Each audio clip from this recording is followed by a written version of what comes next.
Hi everyone, my name is Gennady. I've been leading player support at Social Quantum for about 5 years now. We have 12 support heroes that solve almost 20,000 tickets per month in 12 different languages.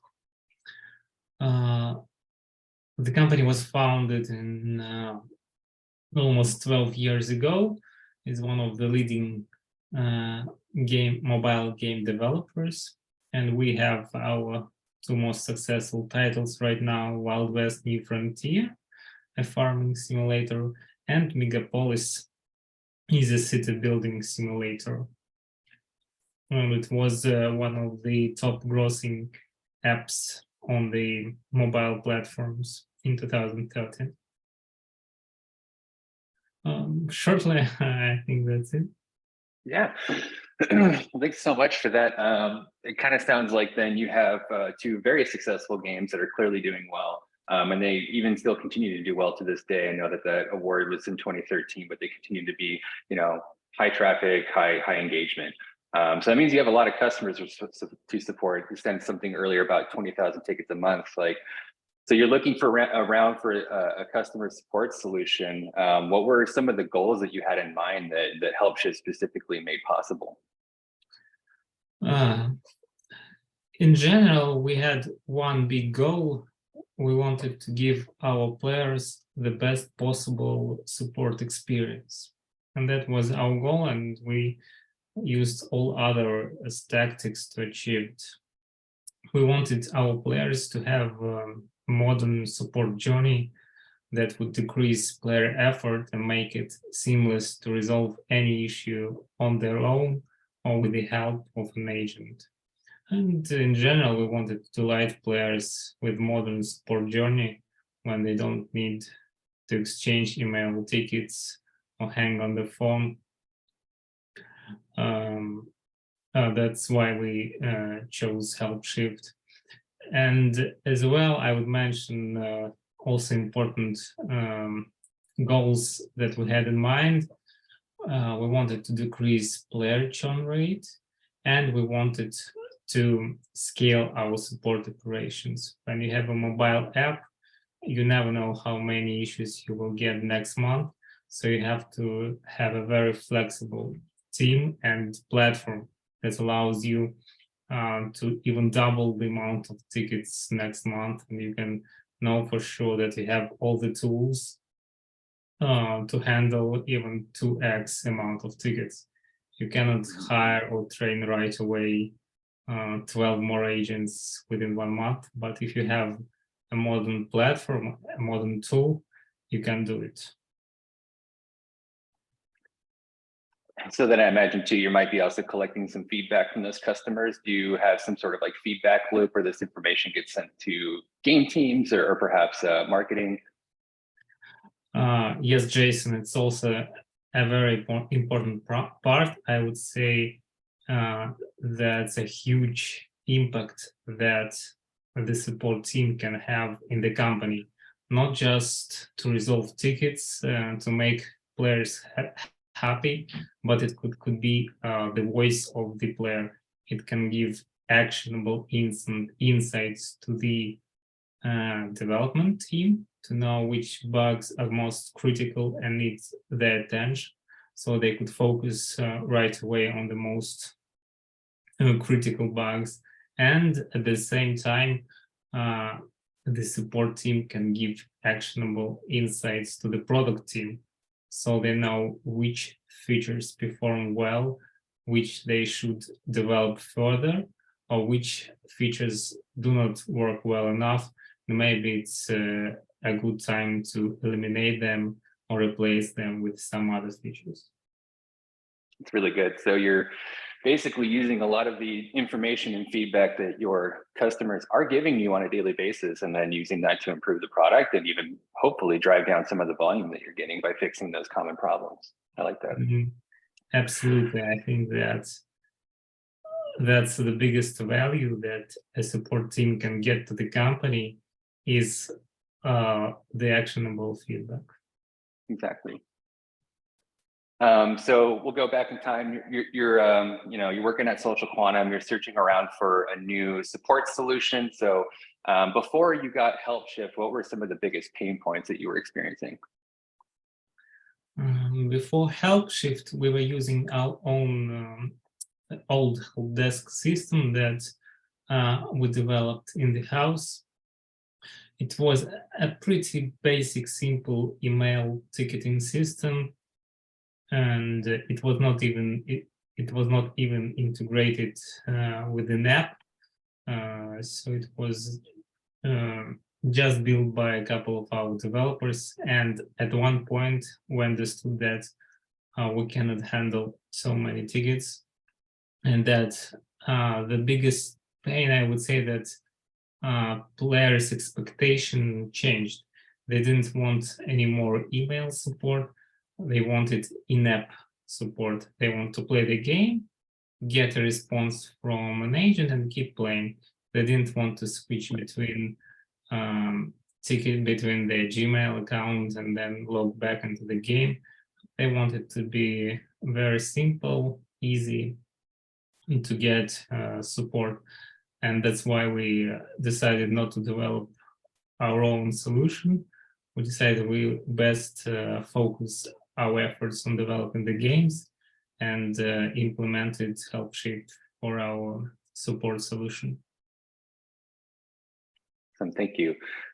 So what would you say, is there any specific reason that you chose HelpShift at the time over other competitors? Were you looking at other offerings and kind of comparing the features?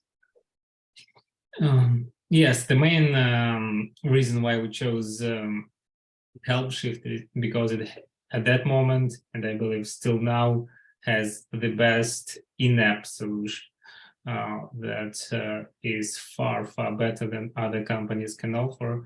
For example, other companies can have a better email or phone support, but that's not our priority channels. We needed in-app solutions, so it was actually a very easy decision to go with HelpShift. Awesome, thank you for sharing that. So I think it might be a good time for us to start talking about your actual implementation and how that was done. And Sarah, if you want to go ahead and just share the monitored board journey slide now, we can have that up. And then, so I guess give us a brief overview. How does your company currently use HelpShift, and how has it impacted your company? A very nice slide. Thanks, Sarah. Basically, I would divide our support strategy into major blocks. The first one is we want players to get a seamless self-service experience. And the second part is what I would call conversational help experience when they interact with the players. And the first block, self-service, is a very important one. I would say maybe even a critical one, because it gives players an option to resolve their issues on their own. They can do it fast, quickly, and it's also very important for the company. So you don't need to spend extra resources on some easy tickets. You can use them on a complex issues. And with the self-service, the key part here plays FAQ. Actually, that's the first point in support journey where a player interacts with the company. First, he sees the FAQ and can solve an issue on their own. It gives them freedom to solve their issue at their own pace, on their own terms. So as I see from many other companies, unfortunately, many companies do not put much effort into creating FAQ articles. Sometimes they do it, and then they stop updating the articles with the new ones. And that can be a problem because you need to develop your FAQ constantly to have great results. And for us, for example, with the powerful FAQ, we managed to achieve 90% deflection rate. It means that 90% of players who open the FAQ, they found an answer to their question on their own without even submitting a ticket. So only 10% of our players actually go on, read an article, and then submit a ticket. And here also HelpShift has a very powerful analytics in Power BI that you can use to actually track each article performance. You can see how many views it has, how many percentage of failed deflections, percentage of likes, etc. And you can understand which articles you need to update, which you need to change, and which more articles you need to add, or even remove some that players do not view. Why do you need articles that get low views? Mm-hmm. So that's a constant iteration when you have to develop your FAQ base. And one more feature that HelpShift recently launched, and they call them smart FAQs. That's a very nice feature that allows players to submit a ticket within an article. And in this way, you capture the right context and can resolve an issue much faster. Yeah, I remember you were, Gennady actually showed that to us during the recent Game Changers event that we had hosted, and we got to see a little bit of the statistics that they had surrounding their smart FAQ usage, and it was actually quite great. They were able to capture a lot more reports for a game problem that would most likely result in that customer churning forever and never playing the game again. It was really critical that they get those issues, and they were able to increase the amount of those issues being reported and thereby saving those customers long term. So it's been really cool to see the progress of that. I noticed though, the thing I like the most about Social Quantum's knowledge base, that it always seems to be up to date and fresh. You were talking about how that you keep it regularly updated. Would you also say, for example, you talked about your feedback loop when engineers fix these bugs and they start implementing features and changes, do you go and like delete old articles that are no longer needed?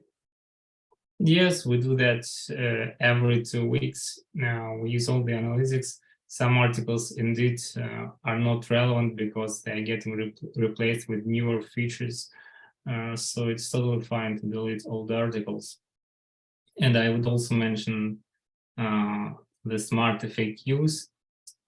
Initially, when we decided to launch them, we had a concern that we'll start getting more tickets because it will be much easier for a player to submit a ticket in this way. But on the other side, if you think about it, it turned out to be a good one because for such categories like lost progress, if you do not reply, if you don't get these tickets, you will just lose your players. And it's incredibly high cost to get new players. It's much more effective to retain your existing to keep them, players.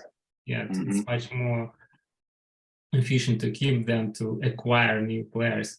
That's why it was actually a good one that we started getting more tickets with the lost progress, and eventually we discussed it with our product team and managed to do a few tweaks with the way that we save progress for our iOS users, and we improved in that direction.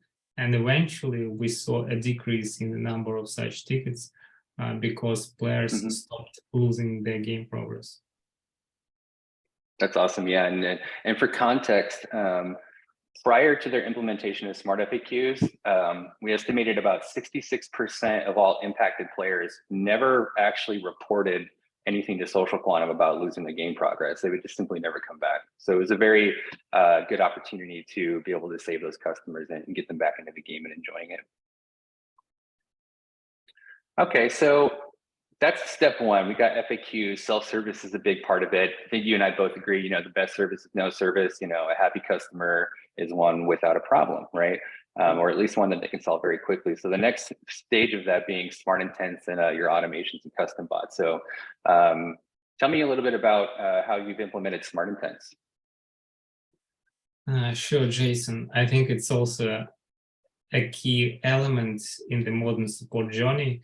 Actually, the smart intents, I believe, one of the best features that Helpshift released in the last few years. They call it intelligent issue classification. And basically, before a player submits a ticket, you show him the smart intents. The goal is to direct the player to the right workflow, because in most cases, I believe in 80% of the cases, we can solve the player's issue on the spot just if he creates, just if you choose the right intent. So we also pay much attention to it. And here I wanted also to share a few tips with you guys. Helpshift offers you an option to select either intent menu with text input, or you can select only intent menu. The difference is that if you just select intent menu, then a player won't have an option to submit a ticket in his own words. He will be only pushed to select a category, and then you will guide him to the custom bot that you have for this intent. And from my perspective, that's not the best player experience, as they are locked within those intents that you have. So we decided to go the other way. We decided to have our intent menu and add text input. In this way, a player always has a choice. He can select the intent menu that you show him, or he can put a question in his own wording. And actually, we see that we have a constant improvement in numbers in the percentage of tickets that are started with smart intent. So we work on smart intent, we improve them, and now we have about 75% of all tickets started with smart intent. And as far as I remember, even a couple of years ago, we had only 50%.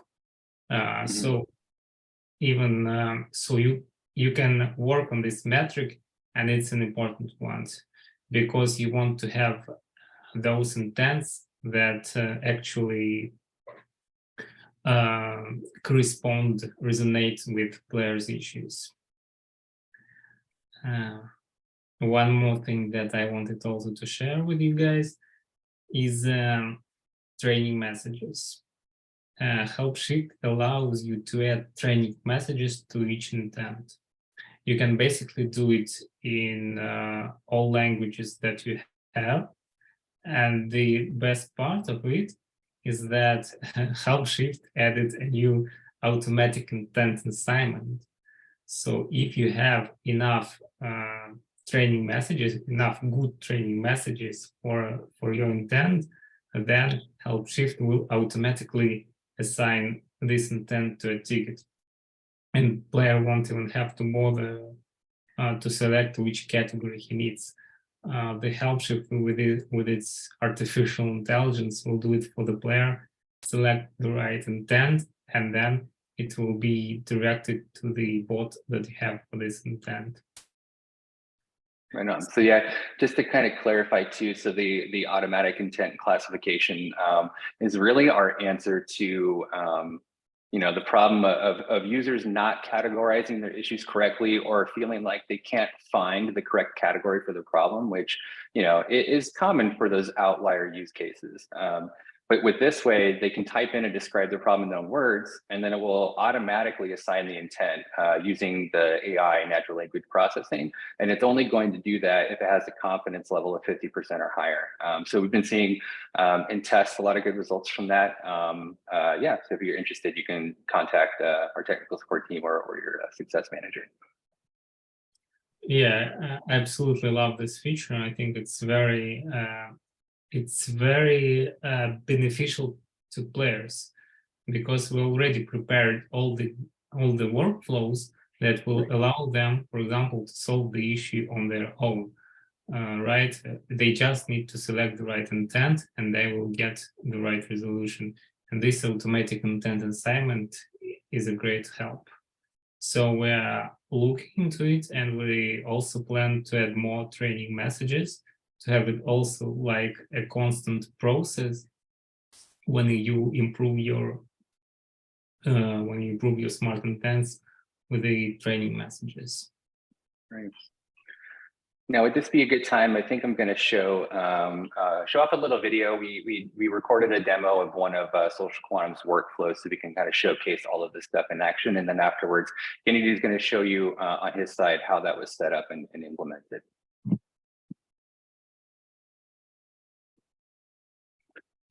So we have right here, this is Social Quantum's in-app help center for the game Wild West.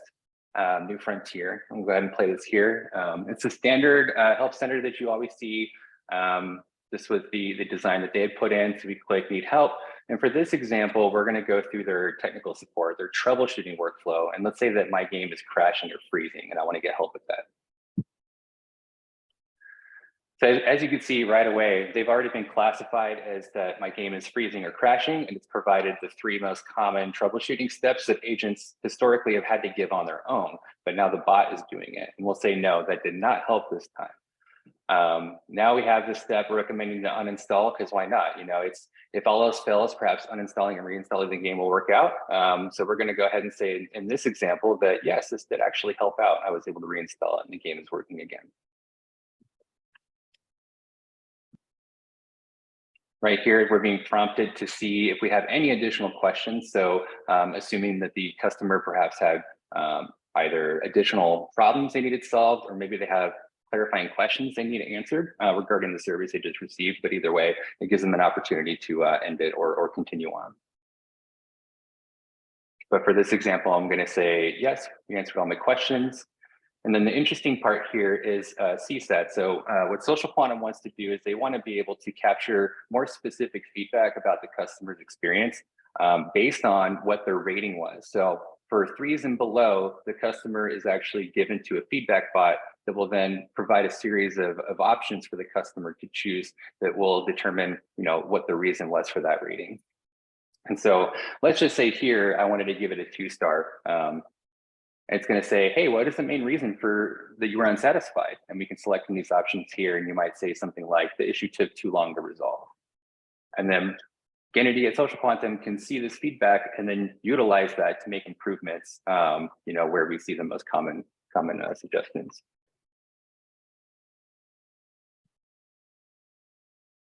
Where's my stop share button? There we go. I would also and then, Jason, yeah. I would also mention here important step is to ask a resolution question. I see that many companies, they offer you a solution through the bots and immediately resolve the ticket without even asking you, was your ticket resolved? So they just resolve it and ask you for only a satisfaction score. I think it's a mistake. In this case, you don't really know if your solution that you have, especially since it's automatic solution, if it actually solves the issue. You have to ask the customer if your issue is actually resolved.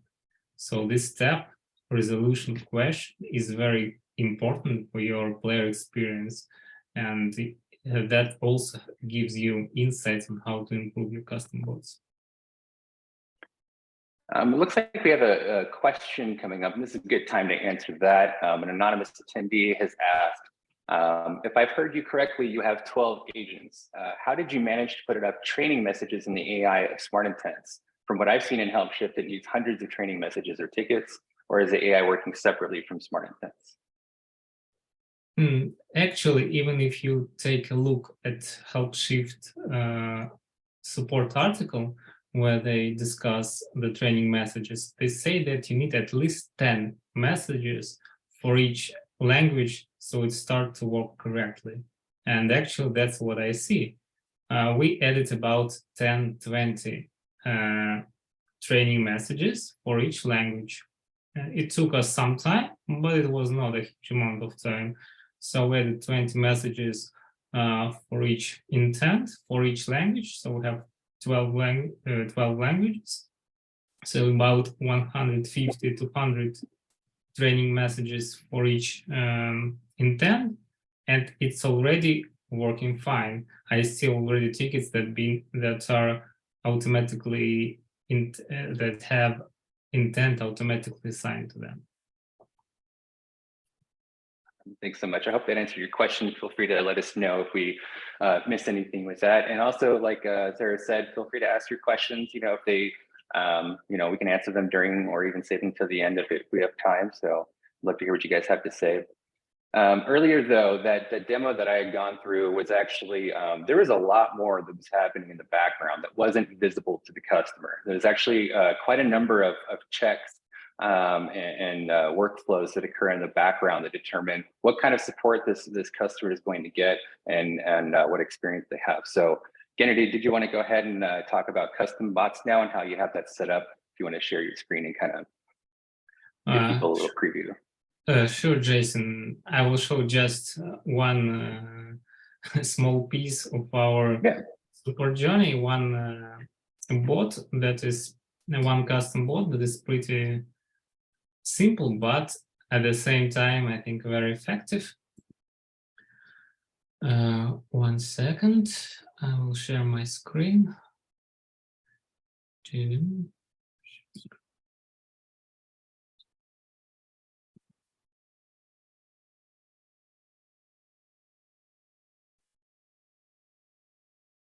Okay, Jason, can you see it? Looks good. Looks good. Okay, so that's our custom bot that we created for one of our categories, My Game Crashes or Freezes. So here we have an intro message, and it's always a good idea to use placeholders so you can greet your player with his nickname. And the first step in our bot creation is that we want actually to segment our support players into paid users and free users. And Help Shift have a very nice feature which is called branching based on filters. So we know, with each ticket that is created with each player, we have certain information that goes from the app, and we know if it's a paid user or a free user. So we can start branching immediately when guiding the bot, when guiding a player through the bot. It's the same bot for all players, but they have different workflows. One more branch based on filters that we use is that we check which build the player has. And we want to make sure that the player is using the latest build. And here, so far, the journey for paid users and for free users is the same. All right. If a player has a technical issue, we want to make sure that he's having the latest build, and that's what the system can do automatically. It doesn't matter if you're a free player or paid player, they all have to have the latest build. Otherwise, we cannot even start looking into the issue. And that's why here the bot is very useful, as it can check which build the player has, and if it has an old build, then we will guide the player to update his build. And that will be the first step that the player does. And here where you eliminate unnecessary tickets from your incoming volume. You don't want actually to reply to players and tell them to update the game manually. You want it to be done automatically, and here custom bot does what you want. And here goes for the free players, and here we also start to diverge the experience for paid users. If they have the latest build, you can see it in this workflow. Then we just ask them to describe the issue and immediately transfer it to our paid queue. This is done on purpose. We want our paid users to have the best experience, and we want to give the most personalized, tailored solutions to them. We don't want to give them generic solutions. We want an agent to check what's going on in their game and give exact solution.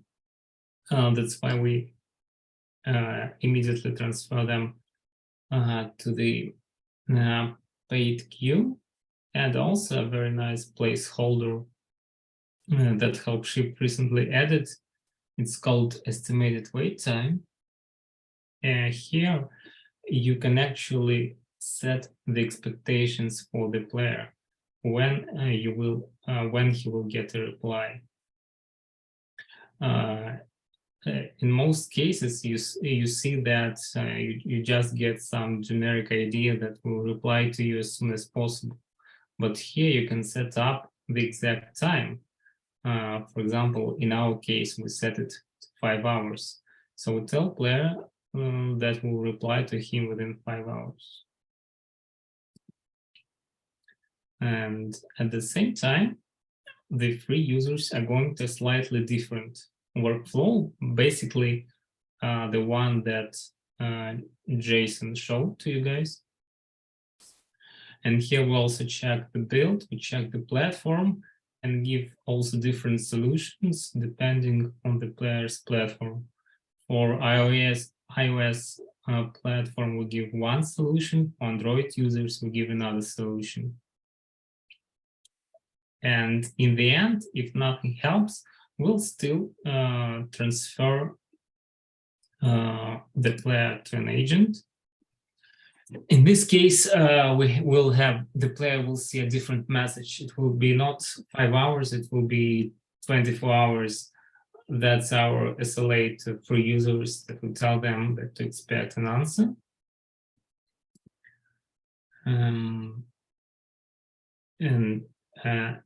So they know when to expect it. And again, it's important that when an agent gets a ticket, he has all the history. He knows which solutions were already offered to the player, which he tried, that they didn't solve his issue, and then he won't suggest it again. So basically, the first troubleshooting, the general troubleshooting with any issues is done by the bot, and only difficult and complex issues are actually coming to the agents. And here we see that we didn't use any help of the developers. With just simple branching, we managed to create a very effective flow that can be easily modified. I think that's also important, that you create a bot that you can easily modify. I know cases where some companies create a very complex bots. I've seen that. For many issues, and they tell me that if we change something, we're afraid that the whole bot will stop working. So they don't change anything without developers. They use some scripts, etc. And I think that if you overcomplicate it, it can actually be a bad idea. Because in our environment, when things change constantly, you have to be able to modify your bot very quickly. I think that's it, Jason. Yeah, no, I like that. And I think it's especially important for technical support too, because, one of the age-old, pain points of tech support is you have to go through those initial troubleshooting steps, all of the basic stuff like restart your game, reinstall, try doing this, linking your account. Because most of the time, those are going to be the answers. And that takes a long time usually for an agent to be able to go through each of those steps. And now they can be confident that they got the instructions previously, and now the agent can move on to other solutions, knowing that was already done. So I have a question here that said, I'm not sure I understand what the question is. It says VIP users versus non-VIP, overlay the scheme with bots. Was there something specific that you wanted to see? If you want, go ahead and just submit the question in chat or something, and we can get you there. Meanwhile, though, Gennady, probably a good time that we start moving on to the next topic here. Do you want to go ahead and briefly show queues? Because if you notice, they had paid users and then free users, and some of the workflows ended up putting them in those queues, and they do prioritize the paid user issues over free users. So I want to go ahead and talk a little bit about your queue setup. Yeah, one moment, Jason. I also wanted to mention one more thing about custom bots. Sure. I think it's important. From our experience, we managed to fully automate almost 35% of all incoming tickets that are being resolved by the bot, with the resolution rate, I believe, about 90%. And that's actually, if you think about it, a great result, and something that allows us to scale operations, to scale support operation, and we are not afraid. For example, if marketing team decides to buy some huge amount of traffic next month, we know that we'll be able to handle even 2x increase in incoming volume. So it gives us much freedom with how to scale our support operations. Okay. That's really impressive. Mm-hmm. So the next part, the next block that we mentioned in the beginning, conversational help experience. So when actually a ticket goes to an agent, and here we have to mention the queues. It's important, from my perspective, it's very important to segment your players. You cannot offer the same service to your top paying players and to your free players. I think that's not a correct way to do it. You should always know where your top users and prioritize them to reply them as fast as possible. That's why HelpShift has queues, and you can have a separate queue for your paid users, for your top VIP users, etc. Even you can prioritize based on the app.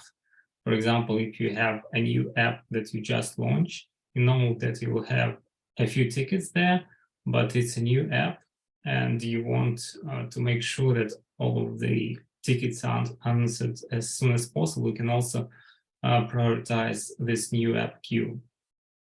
So I think it's a total priority for everyone to set up queues to segment their player base. And it's also important to set expectations for your players when to expect a reply. Not just to say as soon as possible, but to give an actual expectation. I think it's great. Yeah, the thing I like to do with queues personally is to also segment based on issue type. So, Smart Intents does allow that to be a lot more possible since all the different types of problems your customers have. You can now have these buckets that would be order from most important to least important, and you can really target those issues that are much more urgent to the player than say something like, oh, they just wanted to provide a suggestion to a game feature. That one they might be willing to wait a little bit longer for. So it's really important to be able to use this to your advantage to make sure you're getting to the people who desperately need your help first. And that should hopefully allow you to scale your operations with automation. So Yeah, I that think I we're getting a little low totally. on time. So I do want to try to see if we can get to these topics and maybe cut down some of the time we spend on them just so we can get everybody out of here on time. So earlier you were talking about, how we get everybody into these queues and they're prioritized. They're about to be sent to an agent. What happens then after the agent experience? Like when the agent gets the issue, what do they have? What tools do they have to be able to solve it? The agent has the help sheet desktop, which basically a tool that have a platform that have all the necessary components for the agents to be effective. You just have to use them right to check all the features that Help Shift offers, starting from quick replies and also that we mentioned earlier, the data that you can get with every ticket. You can get all the information from your app regarding the player. You can get his ID, his country, his operating version, and agents can use all this data to give a solution and actually to resolve the tickets as fast as possible. So you have just, I would say, all the features that Help Shift offers within its platform. You have to check them and adapt them, and then you will be able to effectively solve tickets. Yeah, I want to say that, so when I was taking a look at their agent strategy, they have about 50 quick replies per app with accompanying translations for all of their supported languages. And when their agents receive issues, they have a variety of quick replies that can be inserted into each response. And they do rely on those quite heavily. And as well, they're written in a way that they know is successful, that works for customers because they do get high CSAT scores on these. And it just makes the agents overall much more efficient. I think we averaged you at about 1,600 or a little bit more even tickets a month handled per agent. So that's actually, yeah, that's really, really fast. Feedback bots we can touch on briefly. We saw a little example of it in the demo previously, but it looks like if you get less than 4 stars, then you send them to a workflow that then asks for additional information. Could you elaborate a little bit on feedback bots and what your strategy was there? Yes, Jason, sure. I would say it's very important to have your resolution question there, because if the ticket is not resolved, if the player selects that he didn't get reply to all his questions, then we escalate this ticket to a team leader. The team leader reviews how an agent worked with this ticket. He can give some recommendation to the agent and also get on this ticket and find a solution to the player. So you have this closed loop. You always know that you will, in the end, solve the issue. And also, when a ticket is resolved, you want to know how effectively you resolved. And here we have the CSAT. And if it's less than 4 stars, yeah, we ask for additional reason. We want to know what makes the experience not as good as we wanted it to be. And we ask this question to have quantitative data that we can easily check in insights in reports and see in which aspect we have to work with agents to either increase their knowledge or to resolve tickets faster. That's a very nice information that you have, how you can improve the support experience. So what's great about that too is that everything we've sort of talked about is always circling back to this, like learning from mistakes, learning from your customers, Apologies. And then using that to make improvements to the overall process. And so over time, you've freed up all of these resources and all of this like productivity. Like, what are you doing now with all of that freed up resources? I hear you're in Discord and helping customers through Discord too. That's true, Jason. We were, I think, one of the first Helpshift customers that added Discord integration. We have a Discord channel for our app Megapolis. It's actually a very vibrant community. And players can actually submit a ticket directly through Discord. A new ticket will be created in Helpshift. And if an agent replies to the player, a player will get a reply in Discord and will be able to communicate in Discord to stay where it's convenient for him. He stays in Discord, he chats with other members on our server, and he can solve some issues that he has in the game. He doesn't need to submit an actual ticket via contact form or open the app. He can do it where he wants it. And I think that's all about the player experience. If it's convenient for him to submit a ticket via Discord, we give him that option. And I think that's a good one. Agreed, yeah. And I know that we also offer similar integrations with Facebook chat as well. And we also have WhatsApp coming. In fact, I think it might have already launched recently, but very soon. People probably also try to do a lot of app reviews. I know that sometimes that falls on customer support or perhaps even agents to go through and respond to customers that leave app reviews. How are you currently handling that? It's also an important topic. I see that many game dev studios opt not to reply to reviews at all. I think that's not a good way. And even our marketing guys tell us that it's important to reply to reviews because players, before downloading your app, actually check the reviews and they check if those reviews have replied to them. So it's important to reply to reviews. And here you can actually tweak your strategy a bit, even if you don't have resources to reply to all negative reviews. You can at least start replying to featured reviews. That all the players actually see before downloading your app. And here we also have a very nice integration with App Follow that allows us to get reviews directly in Helpshift as regular tickets. We have all the information about the review within a ticket, and an agent just replies to it like a regular ticket from the player. For us, it's very convenient. We can have all the analytics, and for agents, it's also very convenient to work in one platform. They don't need to switch between different platforms to reply reviews, to reply regular tickets.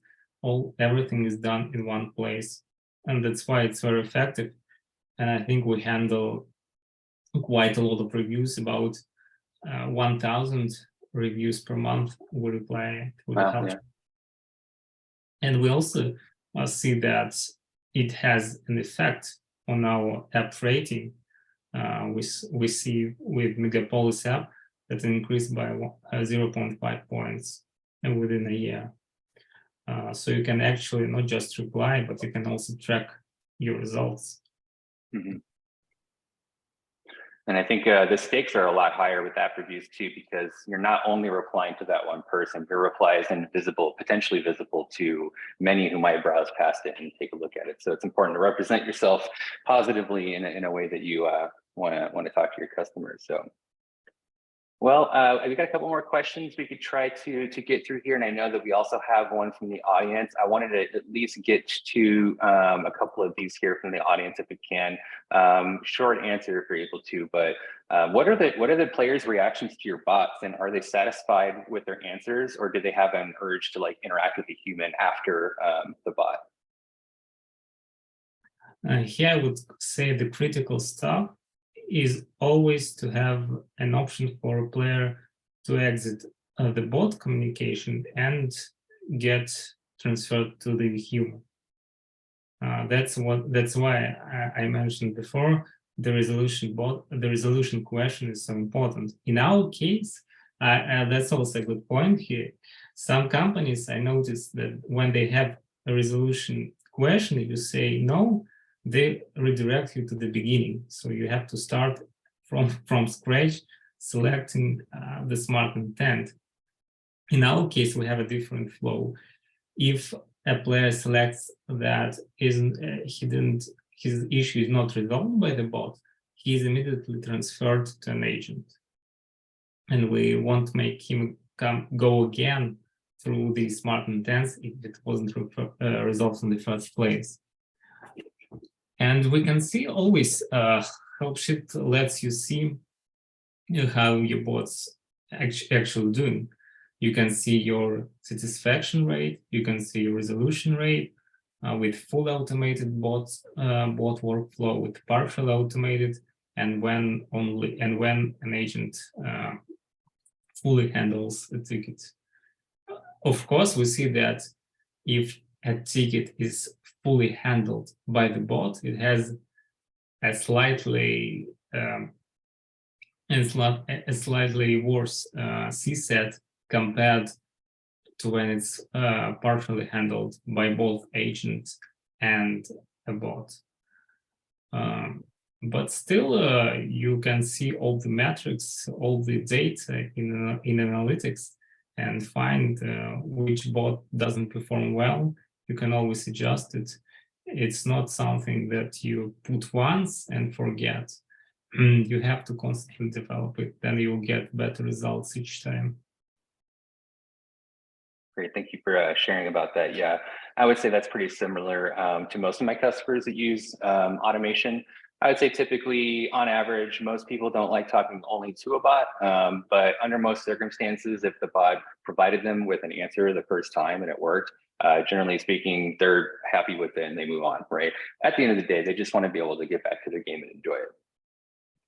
And then we do have one question from Albert, and then I want to go back to like another question with you, Gennady, but he was asking about queues because some of the logic prioritizing volume instead of age and wait time, it's by the number of issues.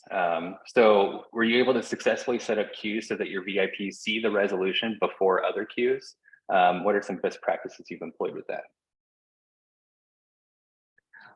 Well, as I shared during my as I showed before during my share screen session, you could see that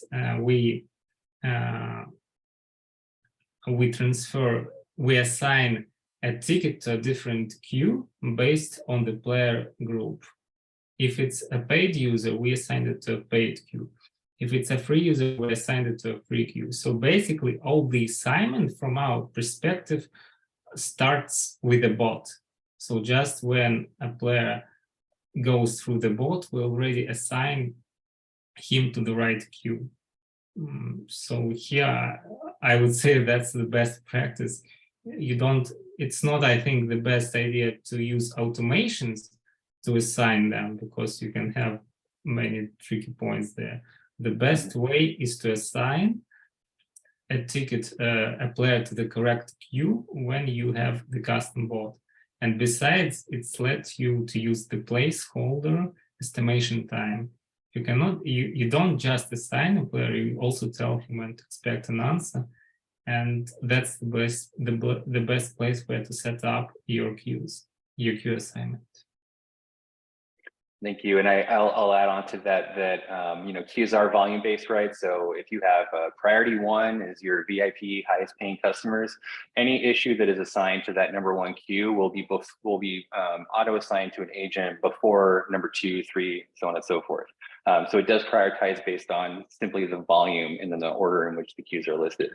If you're going to be doing a broad like issue based segmentation where you have like payment issues is number 1, technical support is 2, and gameplay problems is 3, so on and so forth, you would probably want to make sure that your backlog is in a pretty stable situation, right? That you don't have on average like several hundred to 1,000 tickets waiting to be solved every day that you never really quite get to. It's in order to really take advantage of that prioritization, you have to have the bandwidth to be able to do that, right? So if your first two queues have such high volume in it that they'll all only ever be taken from the first two queues, and then 3 and beyond get ignored, that's obviously not a good use case for that situation. We want to figure out, what we can do to drive the backlog down so that those queues aren't constantly full of issues at the top, right? Ideally, you want the bulk of your issues, the ones that can wait longer, to be on a lower priority queue. And then somebody else asked, are your agents the ones who create bots, quick replies, FAQ articles and such, or do other employees do that? No, our agents don't create bots, quick replies. That is done by me or a team leader, but we get all the information from agents. They are those who started. They say we need those quick replies. We have idea for a new article. They give us advice, recommendation, what can be done, which quick replies we can add. And besides, always use analytics, especially Power BI. You can have great insights there on which articles you need to add, which quick replies you need to add, how your smart intents are doing. You have all the data there, just use it smartly. Great. I know we're probably at time now, but I just wanted to ask Kennedy one last thing if you're interested in hearing his answer to this. What were some of the key metrics that you finally achieved using HelpShift? Like, how did you actually measure that your support experience improved? You already mentioned the CSAT and the and how many tickets agents solve per month. One other metric that I wanted to mention, I think that tells you about the health and the general success of your support team, is the contact rate. Currently, the industry benchmark that we saw from HelpShift is 0.2%.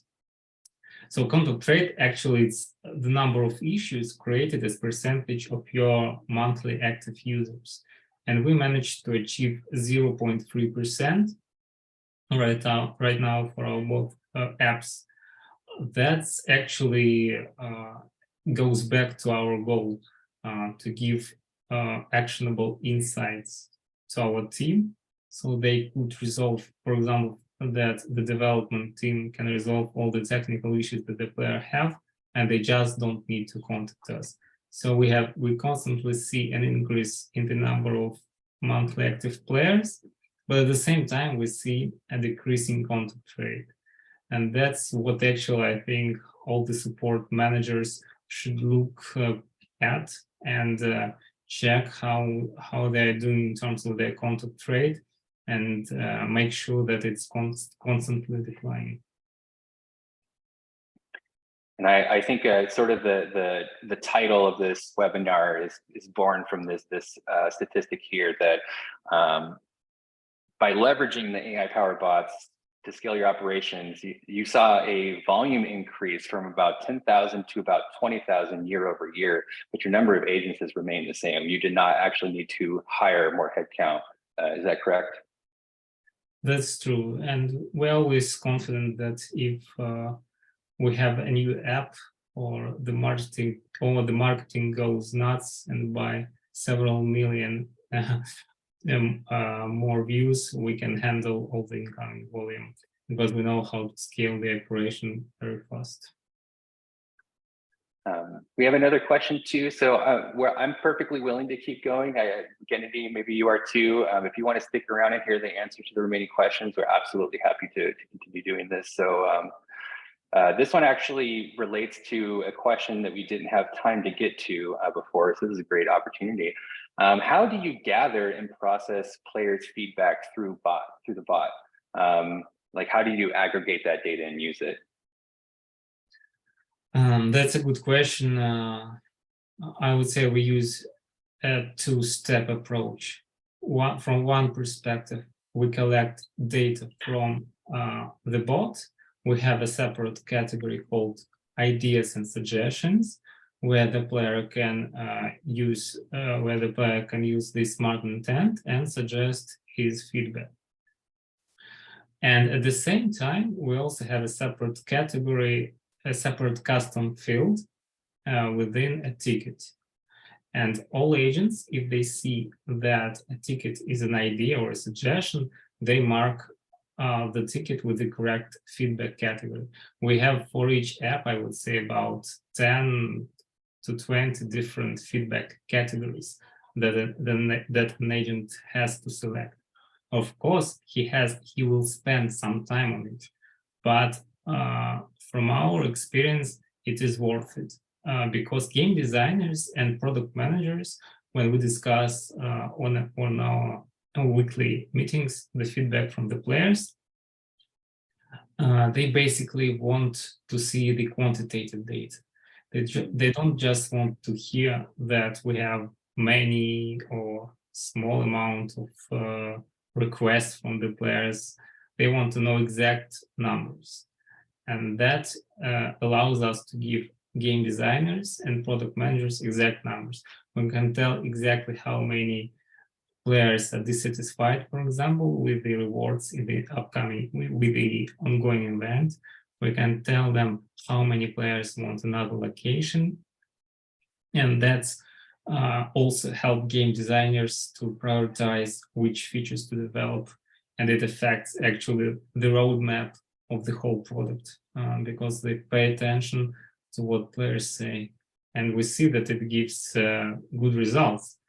The features that are being developed based on players' feedback, they have great results. And I assume you probably also use this to address like really common pain points or like emerging bugs that players report. Yes, for sure. We also have a separate custom issue field for the technical bugs. We also have, depending on the situation, 5 to 7 fields that an agent selects when he handles the ticket. And then we can give the development team also the exact numbers that we have, for example, 100 crashes this month, etc. And they can know how to prioritize it. We can see which platform has these issues, and it gives a very good understanding to the development team, the health of the product. They don't just go on and solve every ticket every bug that we submit. They know that some bugs can be delayed, and they are not that critical.